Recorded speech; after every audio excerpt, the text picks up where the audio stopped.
Hi, everybody. Welcome to another episode of Dropping the Gloves. I'm very grateful that everyone's joining us today, and thank you for the support. Tim, how are you? You look a little sad. I am not Is it sad. because your girlfriend's gone? Yeah, I drove her to the airport this morning. She's just doing like a 4 night work trip to a client shoot over in around Kansas City, randomly enough. So Is she a model? no, she works in advertising, so they're shooting some commercial stuff. That sounds a little worrisome. I don't know how, but okay. That industry, Tim, Advertising? not good. Let me tell you, not good Okay. at all. Not good at all. But anyways, it's Remembrance Day and Veterans Day, Canada. It's Remembrance Day. I just watched Don Cherry's rant about the poppy 5 years ago when he got gassed by Hockey Night in Canada for what he said about the poppy. I don't think it was that bad, but he got just lit up in the Canadian press because he was upset about immigrants not respecting the poppy and this, that, and the other. So, yeah, Don Cherry. He went from being one of the most beloved Canadians, like in the echelon of the Tragically Hip. And you don't know any of these names, Tim, I'm guessing. I just watched the big Tragically Hip miniseries on Amazon. Very well done. But he was in that rarefied air of Gord Downey, Tragically Hip, Don Cherry, those types of people where everybody loved him across the board. Nobody hated the Tragically Hip. No one ever said an ill word of Don Cherry. Yeah, he's a curmudgeon sometimes, and he gets on the Europeans about their style of play a little bit, but it was all in good fun, right? Until he said that one thing, and then everybody got after him. Then he just disappeared. Tim disappeared. I think I've he's been got a dodging podcast. bullets. Well, he has a Yeah. podcast, The Grapevine. Yeah, I don't know. I don't remember what he said. I only know him as the Canadian hockey guy. I didn't grow The up watching key him like you did. the key phrase was he referenced people who weren't from Canada as you people. That's what it was. That's the straw that broke the camel's back. You people, come to this country. Don't respect the poppy. As soon as he uttered those two words, you people, it was over with. That was it. No more. Love the guy. I met him a handful of times. I remember I was a healthy scratch in Montreal, and I was bagging myself because you have to work out if you were a healthy scratch, and the trainer was just not doing his job, so he left me to my own devices. So I was doing it by myself. In Montreal, they have this huge tunnel in the back, like I'm talking ceilings 40 feet high. You could drive 5 Zambonis abreast through this tunnel. It was massive. And they give this little teeny tiny workout room, Tim, like the size of your bedroom, small. They give you a junky bike from 1970, terrible like squat. It just is embarrassing for the Montreal Canadiens. Anyways, it's for the visiting team. So I'm in there biking, watching TV, and I see Don Cherry come by. He pops his head in. Hey, big boy, what's up? It struck me right away how small he was, like just very small. Because on TV he has the suits, he has the persona, the voice, the bravado, and he's just this little old man. You know what I mean? Like he was probably in his 70s. He's just old man who loves hockey. So it was just very kind of, I don't know. It almost ruined it because you just think of him as this bigger than life, bigger person, and then you see him, and it's like you're just this tiny old man. Wasn't So it it was him that got really emotional about your All Star thing and basically said like you ruined this kid's career with this little joke, and now he has to retire sooner than he might have? And I I think it don't was know. him. Yeah, I really wish I would have documented a lot of that stuff because I didn't watch or read any of it. And so a lot of people will say things and say, "Hey, I did this and that," or I ran into Bob Cole, who just passed away not too long ago, and it was after the All-Star game, and I was doing some CBC stuff, and he came up to me, he's like, "Love what you did, this and that," and it took me a minute to realize it was him, and it didn't click until he had said all these things and walked out. I'm like, "Holy crap, that was like the legendary, Bob Cole." So it was. No, but I don't know. To answer your question, Tim, I have no idea. I know he has said some things, but my head's just mashed potatoes. I don't remember a thing. It's embarrassing sometimes. But anyways, how was your weekend, Tim? What did you get up to? The weekend was okay. It was Julia was coming down with something or getting through some kind of cold. So she was kind of just we lay low this weekend. We watched Harry Potter marathons for a good chunk of it. Have you seen those movies, or are those too evil for you? I don't think I've seen them all. Because you love Lord of the Rings. I actually just started watching Lord of the Rings again. They're great. So I'm on Yeah. the first one, and they're so good. Very, very good stuff, but no. How are you? How's the house coming along? We haven't heard an update in a while. I'm sipping my coffee. It's a little hot. The house is coming. It's coming down to the stressful time where the roof's on, the windows are in, all the concrete work's done, the framing's done. So now it's like electrical, plumbing, mechanical. And that's where I step in because I'm doing most of the mechanical and all of the electrical. And so right now I'm actually pulling together the order for all the wires, all the junction boxes, the can lights, all those things. And then I'm just going to start pulling wire. So it's intimidating, Tim. We're in this big old house, and it's like if I screw up, my wife is just going to be on me about it every single day, every day.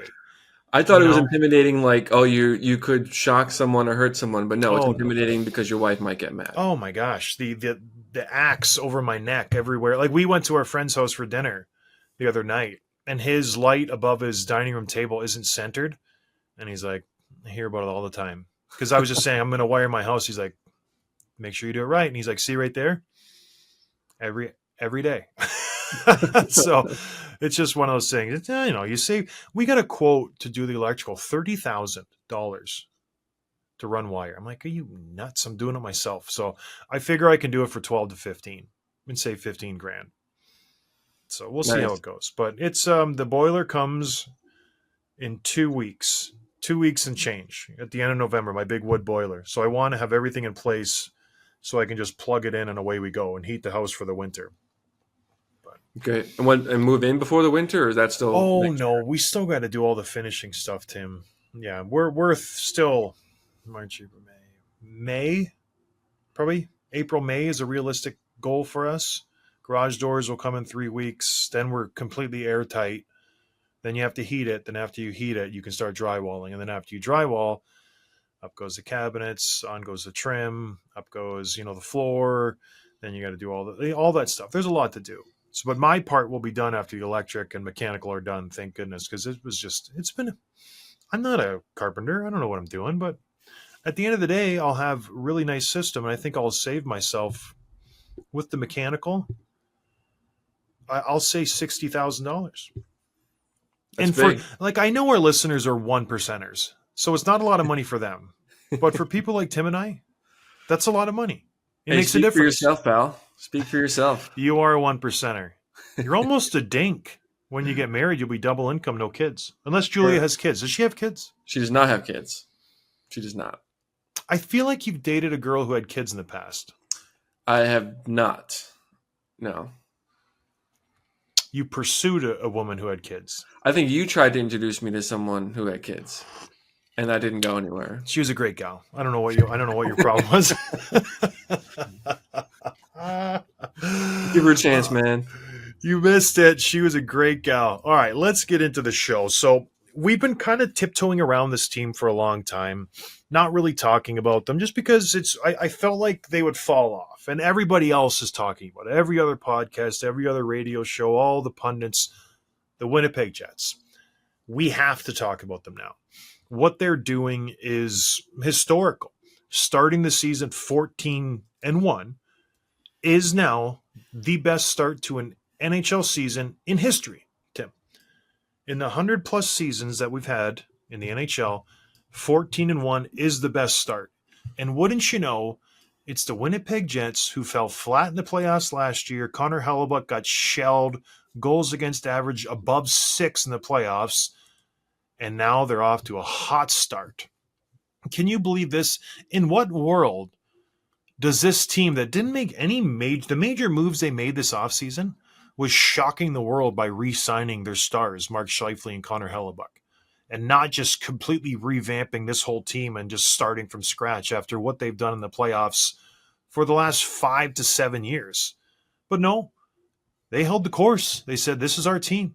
We're not making any big changes. We're not bringing any big names in. We have the horses here, and this is who we're going to the dance with. Well, now they're 14-1, Tim. Can you wrap your head around this? How are they doing it? Yeah, it's funny because I was looking back at our preseason predictions, and we basically kind of described them as a team that was just pretty good, but not good enough, right? Like they'll probably make the playoffs, maybe at best third in their division, more likely a wild card team, and maybe win a round would be a good year for them. And here they are, 14-1. I know it's only November, but it's looking really good. And it's not just that they're 14-1; it's how they're doing it. They're beating teams by a lot. They have offense up and down the lineup. Kyle Connor leads the team tied with 19 points with Mark Scheifele. But Ehlers has 18. Morrissey has 16. Pionk 14. Velarde 13. Perfetti 13. Niederreiter 12. Like you go up and down the lineup, everyone's producing. Everyone's scoring goals. They have 1, 2, 3, 4, 5, 6 guys with more than 5 goals. And then you obviously have Connor Hellebuck, just incredible. 1.83 goals against, 935 save percentage. He's 11-1. Their backup Eric Comrie is 3-0. Like you couldn't ask for more. And something about this just doesn't really seem like it's a bubble that's going to burst. Like obviously they're not going to go win 14 out of 15 throughout the rest of the season. They're going to lose some games coming up, but it feels, I don't know. It feels real. It doesn't feel like it's smoke and mirrors to me. It's just a gut feeling. I think it's all smoke and mirrors. It's one of those things where, fool me once, shame on you. Fool me twice, shame on, you're not going to fool me twice. So we've been down this road before with the Winnipeg Jets where you're just all in. This is it. This is the season. They got the team. They've worked out all the kinks. They got the vets, they got the young guys, they got the best goalie on the planet, they got an all-star defenseman, they're deep. How can they lose? And then they just let you down. So I'm not quite ready to anoint them as a Stanley Cup contender just yet. I'm going to hold off until midseason, and then we'll see where we're at. And even then, Tim, I want to see them win a round. I want to see how they do in the playoffs, because that's when the rubber meets the road. I don't care. They're making the playoffs. Yep. There's no way they don't. They're in the best division in hockey in the Central. They're going to make the playoffs. They might not win the division. The Wild are right behind them. The Dallas Stars are a very good hockey team, but they're in the West. They'll make the playoffs. Call me when they win a round. Is that too callous of me to say that? Because it's just emotional damage, Tim. I feel like we've been this. I picked them in years past. I loved this team. I loved how they're made up. I loved their captain. I love they pick Adam Lowry, but it's too soon for me to, forget. I can forgive them, but I can't forget them. Well, I think it's funny too that if the playoffs started today, they play Edmonton in the first round.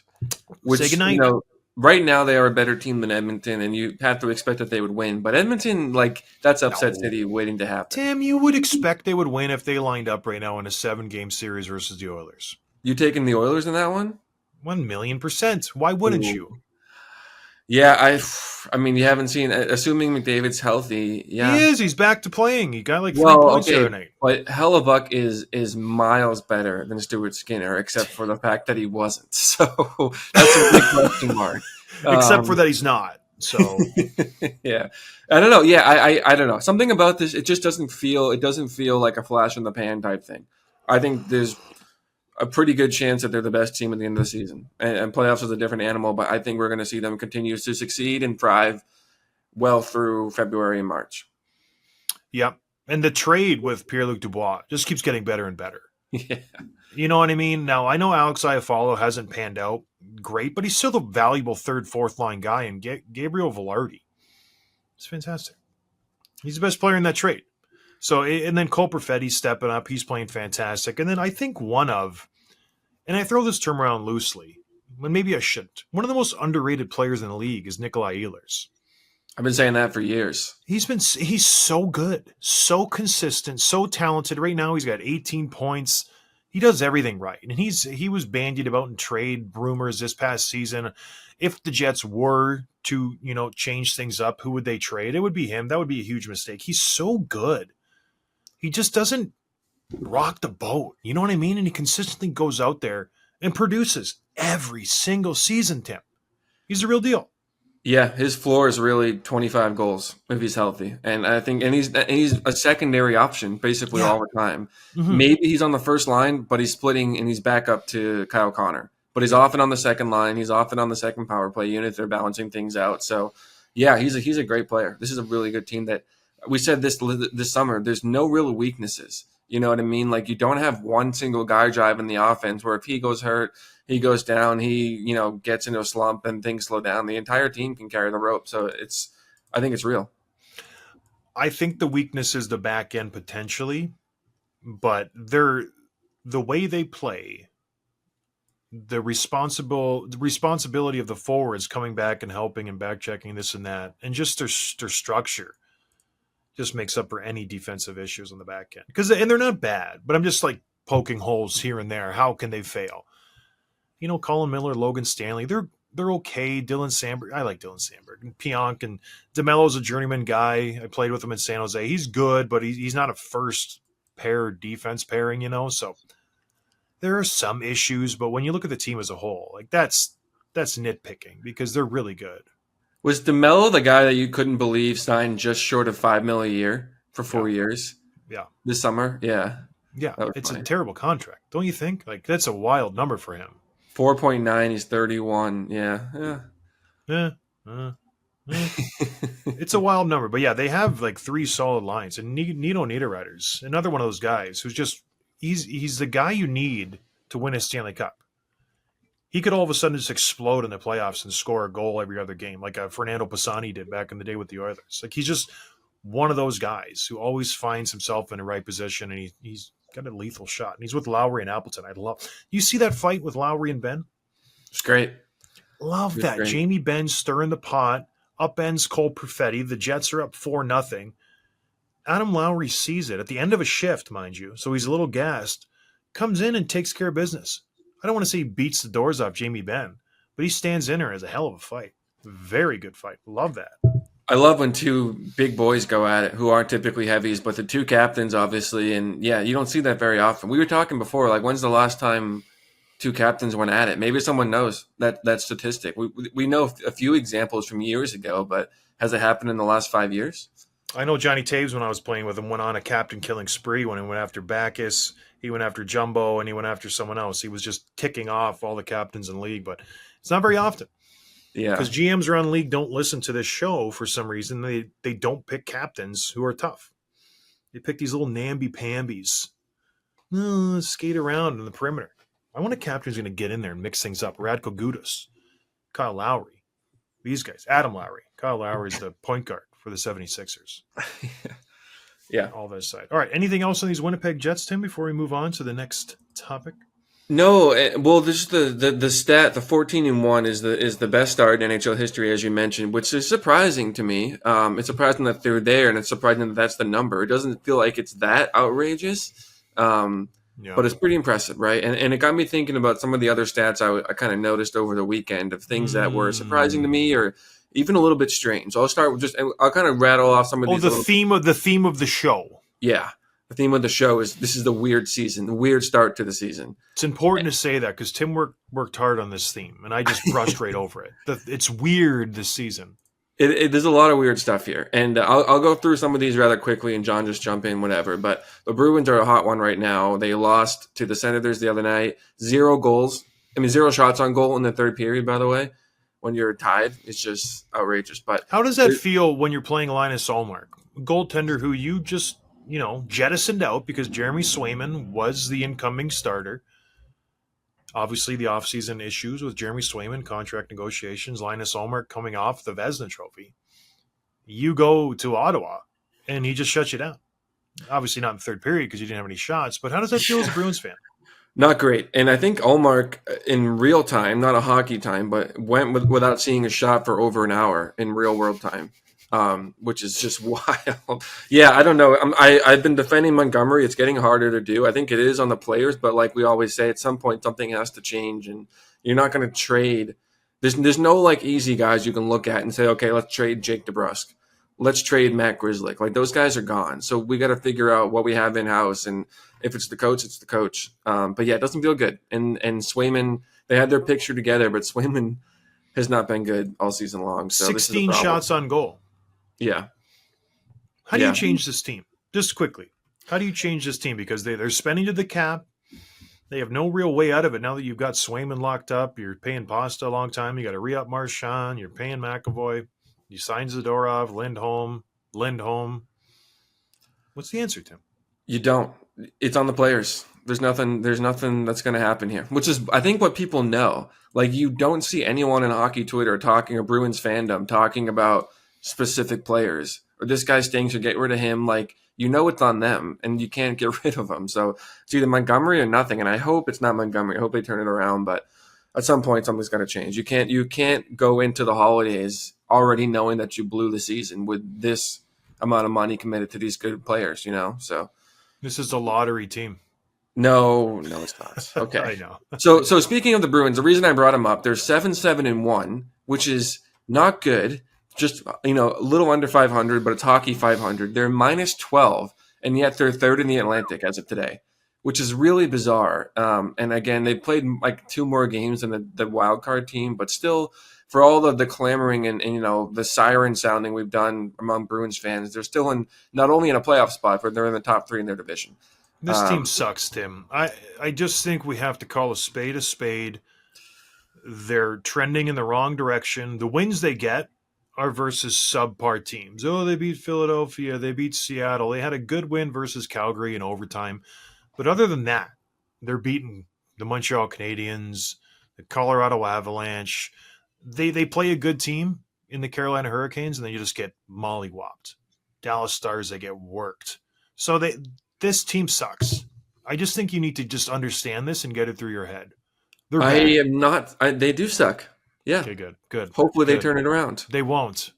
That's where we can disagree, but they've sucked so far. I'm on your page there. We got to get someone on the show from this team.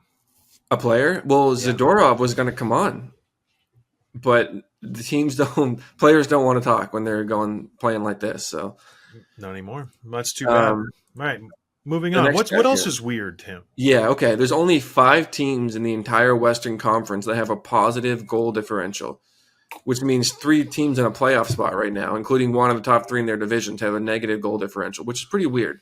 The 5 teams that have a positive one, obviously the Jets, the Wild, the Stars, 3 Central teams, the Kings and the Knights, which I thought was unusual. There's 9 in the East, but only 5 in the West, which is kind of strange. Yeah, what's going on there? Is parity gone in the West? That's a strange stat, especially for the Calgary Flames, who started off so hot, like red hot. And they have fallen down the earth. They're 3-5-2 in their last 10, and they looked all out of sorts. That was a fun story while it was happening. Were they 5-0 or something in their first 5, 6-0? Something like that.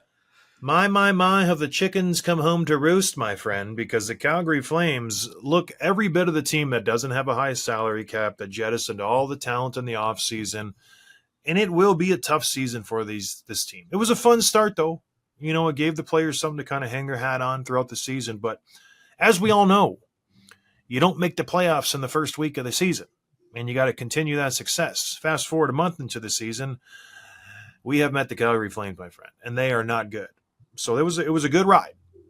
It was a good ride while it lasted, but get ready for some rough riding, Calgary fans.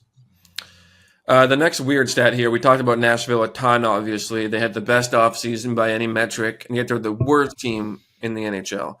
Stamkos is on pace for 22 goals, but the stat that's really bizarre and surprising that got me this morning, through 15 games and 194 minutes of ice time so far, Jonathan Marchessault has not been on the ice for a single goal at 5-on-5. Isn't that crazy? That is crazy. This is from Jay Fresh Hockey, who's one of the better hockey analyst Twitter guys. Yeah, that makes no sense. He's been on for some power play goals, but really strange. But he plays with Colton Sissons. Yeah. He's the guy. He's the best centerman. So he's played over 3 full games of hockey, and not one goal has been scored while he's been on the ice for his team. At 5-on-5, right. That's crazy. That's absolutely... Wow, he really wants to go back to Vegas. He's just not enjoying his time in Nashville. It's going to be great. This is And we kind of tiptoed around it in the offseason. This is the New York Jets when they went all in and signed all those. Was it the Jets? It was the Philadelphia Eagles. They signed all those high-end guys, and everybody was like, we're going to win the Super Bowl, and they just stunk. This is it. This is the hockey equivalent of that. They got the 2 best forwards. They got the best defensemen. Re-signed everybody. And for whatever reason, it's not working. Maybe they're reading the press clippings. I don't know. But it just is not working in Nashville. And it's showing no signs of getting better, Tim. None whatsoever. They'll have a good game here or there. They'll sprinkle in here and there a good win, but then they'll just follow that up with 3 just terrible losses. How long until Kitty Cat, Andrew Burnett, gets fired? Yeah, that's a fair question. You got to give him like 25 games. He's played 15 games now. Yeah, I mean, we saw that comment last week from Trotz saying if we keep losing, we have to start the rebuild. And I think that was kind of tongue-in-cheek, but who knows? This is not good. I think it's a legit statement. He's going to start jettisoning forwards and getting them out of there and revamping. I don't think Trotz plays around with that. How long? So if he continues to just stay at this rate, they have a .367 win percentage. If he duplicates that again in the next 10 games, so they win 3 out of the next 10, maybe 4. How long? Yeah, I think 25 games sounds about right. But at that point, you're already out of it. Season's over. Yeah.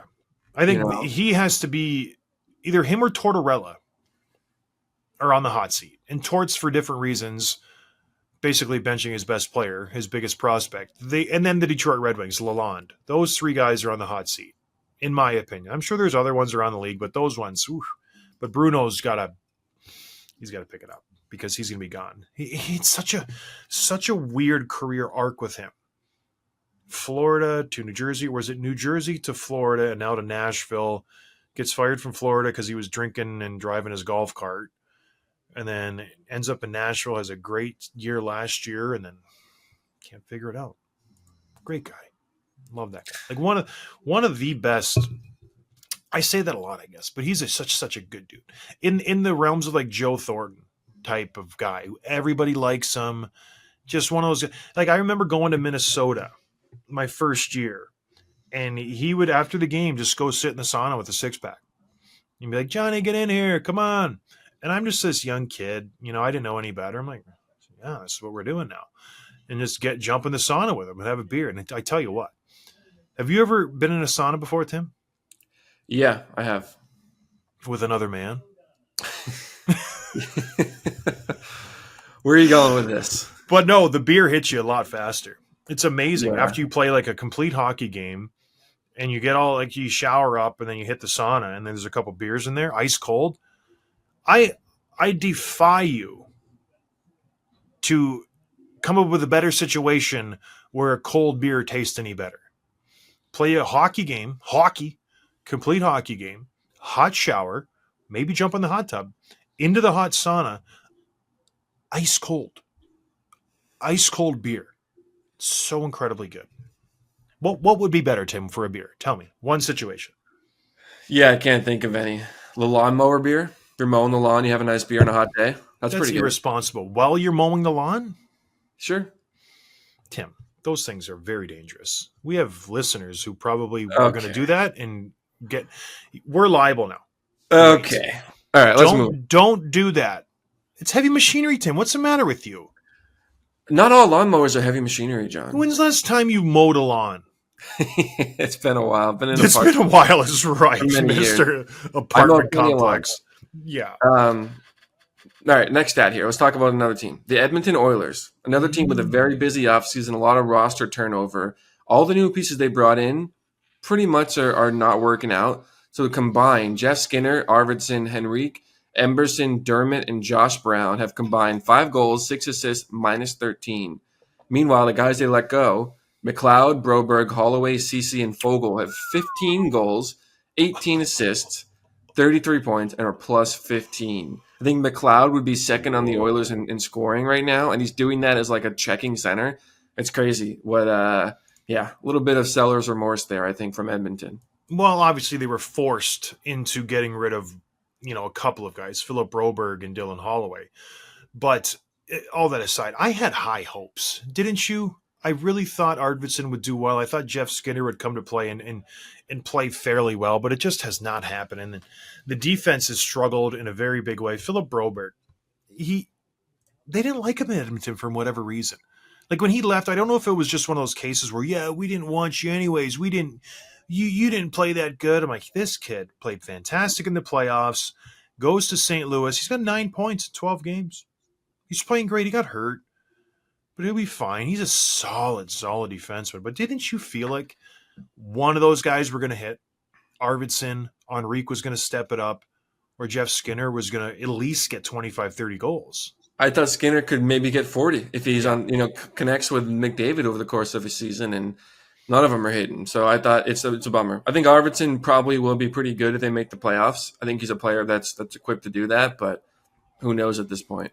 Well, you add into the fact that Zach Hyman still he's got 3 goals now, but still 3. Their first line, Skinner, McDavid, Hyman, the latest iteration of their first line, 10 goals total between the 3 of them. Between the 3 of them. They've played 15 games, I want to say. They've only scored 10 goals. What the hell are we doing? The second line, Podkolzin, Draisaitl, and Arvidsson, 12 goals. Guess who's got 10 of them? Leon. Like, it's outrageous the lack of production these forwards are getting. As a whole, if you take Draisaitl out of the mix for all the forwards, the highest goal total this season is 4. And that's McDavid. There's an issue there. There's an absolute issue. And the defense is terrible. So, yeah, the Oilers are a very, very big trouble. Remember, we thought they were just going to bounce back and just be okay. Everything's fine. They haven't bounced back. They're still just sitting in this void of, are we good or are we going to, turn it on at any time here, guys? We're still 500. It's 15 games into the season. Let's go. But luckily, everybody's 500 in this damn league. Everybody. It's weird. That's what I'm saying. There's a lot of weird stats. The next one, there's a couple more. 39-year-old Alex Ovechkin has 10 goals in 14 games this year. He has 8 goals in his last 7. This effing guy. By being 39. He's racing to the goal record like he's 30 years old again. I think we all thought that if he gets it, and you said he probably won't, obviously, but if he does, he's going to do it 15, 20 goals a season at a time and just barely and ugly get it when he's 41. And his teammates just get him the puck like that's the only way he can pull it off. And here he is, like he's making plays, he's skating hard, and he's looking great. And John, I know you have some jokes in the chamber. We're not going to say them, so I don't have to edit things out of the show and just say, hey, he's having a great year. Let's leave it at that. If you're a member of our Patreon, you know exactly what's happening here. But I'm not going to say anything. I will bite my tongue. But just for fun, if you just strip away all the names, all the backstory, if you're playing in an organized sport, the best league in the world, and you have a player was really, really good, but he's really old, and he's his skills are on the decline, and all of a sudden he comes in one year and he's like way faster than he was last year, and he looks like he's stronger, and he's scoring more, and he's from Russia. Yeah. That's funny. Good for Alex. Good for him. All right, what else, Tim? Last one here. Alexis Lafreniere is second on the Rangers in points. I think he's actually tied now for second. He was second for most of the year. And yeah, he only has 1 power play point. And this one was strange to me because I have him in fantasy, and he gets a point basically every game. And yet he's ranked super low, like in the 200s. I go, what gives? He has 1 power play point. It was an assist like 3 weeks ago. So it's really strange. He's on the second unit. The first unit was really good last year. Wasn't, top 5, top 8 in the league. And they're trying to run that back. Zibanejad's been a total flat tire this year. And just a little strange that you have a guy who's producing really well that has great chemistry with Panarin. And he's still not producing on the power play because they have him on the second unit. Why don't you talk about the other Alex Lafreniere? He's been great. He's been really good. Playing fantastic. He's like tearing it up 5-on-5, still not getting any power play time, but he's doing great. Like he's up there with the likes of Draisaitl and Reinhart and those guys to just get 5-on-5. He's fantastic. Is it 8 goals now? 9? How many? I don't know what exactly he has, but he's playing great. Yeah, he's got 9 goals, 6 assists, 15 points, plus 10 because he doesn't get any power play time. He's the Yeah. opposite. For the fantasy players, too, he's got the checks and the hits and the block shots. He does it all. He's a Does good player. anybody else get tired of Tim talking about fantasy? No one does. Just you. Could care less if he's good in fantasy or not. Like, I honestly, who John, cares? so many people play. I just mention it from time to time on the show. I don't spend any time on it. We are going to have our sponsor back, Give Better, who is about to drop their app, speaking of fantasy stuff. So they've been hard at work to try to implement this. Everybody remembers Give Better. We did their ads for a while last year. Then all of a sudden they just told us to pump the brakes because they're working through some kinks on a new app, but they finally figured it out. So look for that, and maybe even next week, where they're actually going to start charging money. Not charging money, but you can play for money. Yeah. Instead of just them giving money out for free. So it's a good thing where they actually do let you bet money. And if you lose, and what we were talking with Bo, he is the guy who, I don't know if he came up with the idea, but he's the face of the company. And he said, it's been a bad year for bettors, where Vegas is just taking people to the cleaners. And I don't know how that works as far as gambling wise goes, but I'm guessing the underdog's not hitting as much this year. And so people are losing a lot of money. And if you do it through Give Better, a portion of your money goes to charity. So it's a nice little nugget that you can go home and say, hey, I lost, but I still win. You know, I still at least gave a little bit to charity. But look for those ads soon. That's exciting. We all love Give Better. A lot of our listeners got $100 from him. And one guy got to go to a game in Washington. That's right. Shout out to Tate. Yeah. Shout out. And shout out to a guy on our Patreon, Rick. Sent us a picture of him and his grandfather, combat vet from World War II. And this guy, Rick, looks like he was in the what, Navy? No, Yeah, he's got his uniform on. Looks like a bad man. Scary guy. But yeah, he's in our Patreon. Lots of fun going on there. Check it out if you haven't checked it out yet. But anyways, salute to you, Rick. Anything else, Tim? A couple of transactions. Dante Fabro was waived by Nashville. And this is a little bit surprising. He's a relatively young right shot defenseman that you don't really get too often available. There's a lot of teams that needed that. Columbus ended up claiming him, so he's going to be playing for the Blue Jackets moving forward. I don't know a ton about him as a player or why he was waived, but we'll see if this just change of scenery is good for him or not. Yeah, that's weird for the last place team in the league to waive, a valuable piece. And then he goes through waivers, and the Columbus Blue Jackets probably have the first dibs on him because it goes on standings, and they're in last place. So he didn't get long through the waiver wire before somebody picked him up. So very strange move by the Nashville Predators. And then what a name. Can you think of a more sexy name as a hockey player? Dante Fabro. No, I can't. Walks in anywhere. Hey, what's your name? Dante Fabro. Thank you. Yeah. Oh, can you say that again? Dante Fabro. Can you say it a little louder? No, that's how I say it. Dante Fabro. Oh my gosh. I just watched Sicario. Benicio del Toro is a fantastic actor. Yeah. Isn't he? So good. I haven't seen that movie though. Oh my gosh. I know it's good. I think you're going to make fun of me, but I'm a little worried that it's going to be too stressful. And I'm just like, I won't enjoy it. I'll just be stressed out the whole time. How are you stressed out about a movie? It's just, isn't it just constant, nonstop, like anxiety and action and stress? I don't know. No, The Day of the Soldado. Very, very good. I recommend it to the over 18 because it's rated R, but it's such a great movie. Such a great movie.